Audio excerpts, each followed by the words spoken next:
قیصر اور کسرا یہ دو سپر پاور کا نام میں بتا رہا ہوں، روم کا بادشاہ، ایران کا بادشاہ۔ روم کے بادشاہ کو قیصر کہتے تھے، ایران کے بادشاہ کو کسرا کہتے تھے۔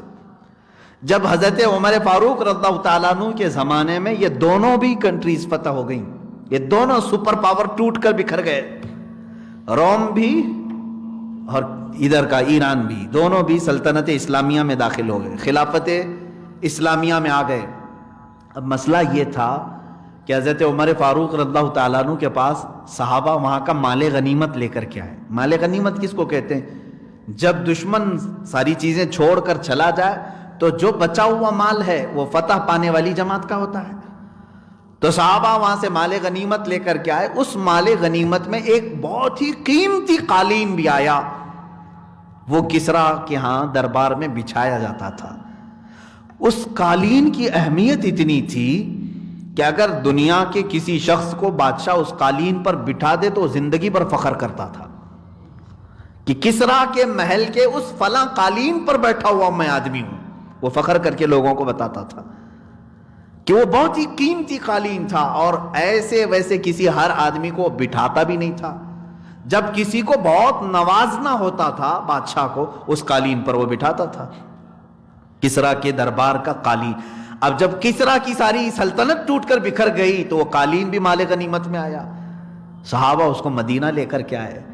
رسول کریم صلی اللہ تعالیٰ علیہ وسلم کا یہ مدینہ طیبہ جہاں سیدنا عمر فاروق رضی اللہ تعالیٰ عنہ کی خلافت کا زمانہ ہے، صحابہ نے کہا یا امیر المؤمنین، مال غنیمت میں ایک بہت قیمتی چیز آج ہمارے ہاتھ آئی ہے۔ کہا کیا چیز ہے؟ کہا وہ قالین جس پر بیٹھنے کے لیے ہر کوئی تمنا کرتا تھا، کسرا بادشاہ کے دربار میں بچھا ہوا قالین، اور اس پر بیٹھ کر کے جانے والا زندگی بھر فخر کرتا تھا، آج وہ ہم لے کر کے آئیں، اس کو کہاں رکھا جائے؟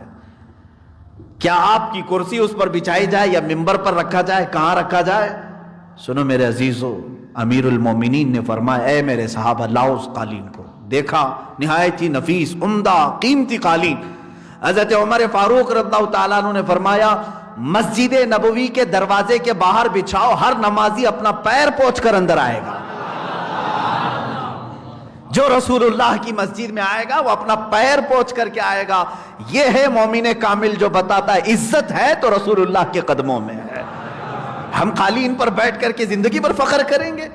فرمایا اس قالین کی حیثیت رسول اللہ کے غلاموں کے تلوے ہیں، ان تلووں کے نیچے وہ قالین ہوگا۔ آج یہ چند سکوں کے لیے، تھوڑی سی اپنی عزت کے لیے مشرکین کے پاس بیٹھ کر کے سوچتے ہیں کہ ایک سیلفی لے لیں گے ان کے ساتھ بیٹھ کر کے، میری عزت میں اضافہ ہو جائے گا۔ تمہاری سیلفیاں جو ہے یہ ساری چیزیں دوزخ میں لے جائیں گی۔ کسی کے ساتھ بیٹھ کر کے تم یہ سوچتے ہو کہ میری عزت میں اضافہ ہو جائے گا، دکھاؤں گا میں سب کو فلاں لیڈر کے ساتھ بیٹھے ہو، یہ دیکھو سیلفی ہے۔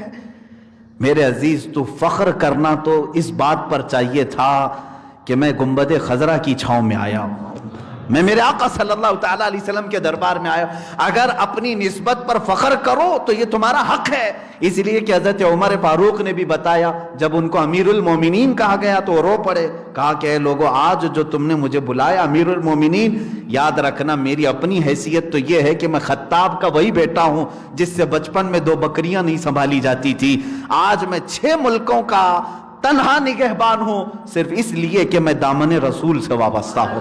ہماری جو عزت ہے وہ رسول اللہ کی وجہ سے ہے، اسی لیے قرآن نے کہا ہے فَإِنَّ الْعِزَّةَ لِلَّهِ جَمِيعًا، عزت جو کچھ بھی ہے وہ سب اللہ کے پاس ہے، اور اس نے اپنے محبوب کو عطا کی، اور محبوب کے صدقے میں جو ان سے قریب ہوا انہیں عزت ملی ہے۔